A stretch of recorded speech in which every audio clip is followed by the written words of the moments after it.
Muling nagbigay ng talinghaga si Jesus sa kanila. Ang paghahari ng Diyos ay maitutulad sa kwentong ito. May isang taong naghasik na mabuting binhi sa kanyang bukid. Pero kinagabihan, habang natutulog ang mga tao, dumating ang kanyang kaaway at naghasik na masasamang damo at umalis. Nang tumubo ang mga tanim at namunga, lumitaw din ang masasamang damo. Kaya pumunta sa kanya ang kanyang mga alipin at sinabi, "Hindi po ba mabubuting binhi lamang ang inihasik ninyo sa inyong bukid? Paano po ba ito nagkaroon ng masasamang damo?" Sinabi ng may-ari, "Isang kaaway ang may kagagawan nito." Tinanong siya ng mga utusan, "Gusto po ba ninyong bunutin namin ang mga masasamang damo?"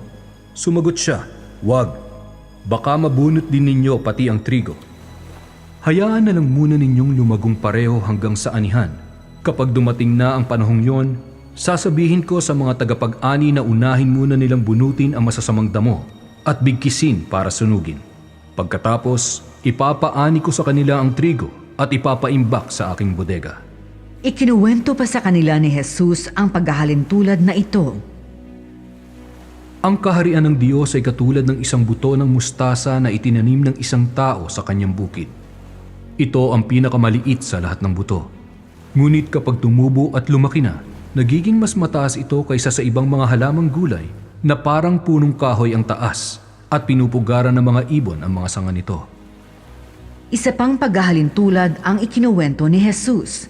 Ang kaharian ng Diyos ay katulad ng pampaalsang inihalo ng babae sa isang malaking planggana ng harina at napaalsa nito ang buong masa ng harina. Gumamit si Jesus ng mga paghahalintulad o mga talinghaga sa lahat ng kanyang pangangaral tungkol sa paghahari ng Diyos. Hindi siya nangaral sa mga tao nang hindi sa pamamagitan nito. Sa ganitong paraan ay natupad ang sinabi ng Diyos sa pamamagitan ng kanyang propeta.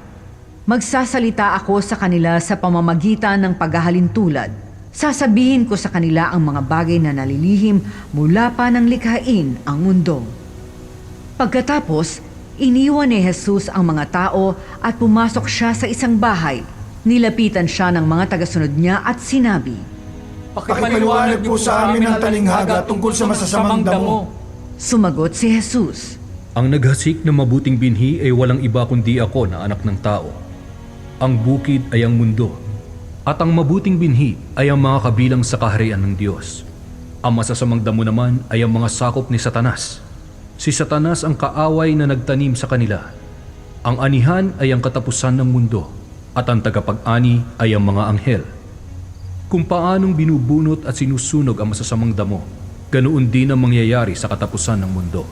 Ako na anak ng tao ay magpapadala ng mga anghel at aalisin nila sa aking kaharian ang lahat ng gumagawa ng kasalanan at nagiging dahilan ng pagkakasala ng iba.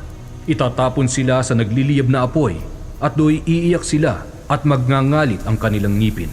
Pero ang matutuwid ay magniningning na parang araw sa kaharian ng kanilang ama. Kayong mga nakikinig, dapat ninyo itong pag-isipan.